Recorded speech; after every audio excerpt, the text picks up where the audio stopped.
वह शासक जो अजेय मंगोल सेनाओं के सामने लौह दीवार की तरह खड़ा रहा, एक बार नहीं बल्कि 5 बार। अलाउद्दीन खिलजी, जिसके क्रांतिकारी बाजार नियंत्रणों ने एक सभ्यता को विनाश से बचाते हुए अभूतपूर्व समृद्धि का युग रचा। 1296 दिल्ली सल्तनत। जैसे ही अलाउद्दीन ने सिंहासन संभाला, उत्तर पश्चिम से एक भयावह छाया मंडरा रही थी। वही अरुकने वाली मंगोल सेनाएं, जिन्होंने पहले ही बगदाद, फारस और मध्य एशिया को तहस नहस कर दिया था, अब भारत की दहलीज पर थीं। जहां अन्य राज्य मंगोल हमलों के सामने दिनों में ढह गए, वहीं खिलजी की सैन्य प्रतिभा ने दिल्ली की रक्षा व्यवस्था को पूरी तरह बदल दिया। उनके जासूसों का नेटवर्क, सीमावर्ती क्षेत्रों के मजबूत किले और 4,75,000 सैनिकों की स्थायी सेना ने भारत की पहली वास्तविक रक्षात्मक ढाल बनाई, जिसने उपमहाद्वीप को उस नियति से बचाया जो बाकी एशिया के साथ हुई थी। युद्ध क्षेत्र में प्रतिभा के अलावा खिलजी ने अपने बाजार सुधारों से अर्थव्यवस्था में क्रांति ला दी।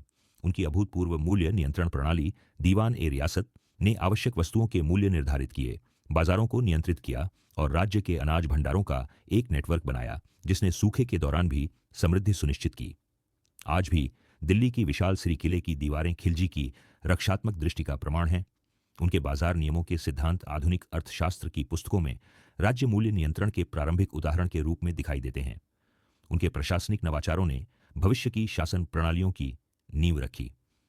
खिलजी की दोहरी विरासत, राष्ट्रीय सुरक्षा और आर्थिक स्थिरता आज के शासन की चुनौतियों को दर्शाती है। सीमाओं की रक्षा करते हुए घरेलू समृद्धि सुनिश्चित करने की उनकी क्षमता एक स्थायी नेतृत्व सिद्धांत को प्रदर्शित करती है कि एक राष्ट्र के वास्तव में फलने फूलने के लिए सैन्य शक्ति और आर्थिक कल्याण को साथ साथ काम करना चाहिए।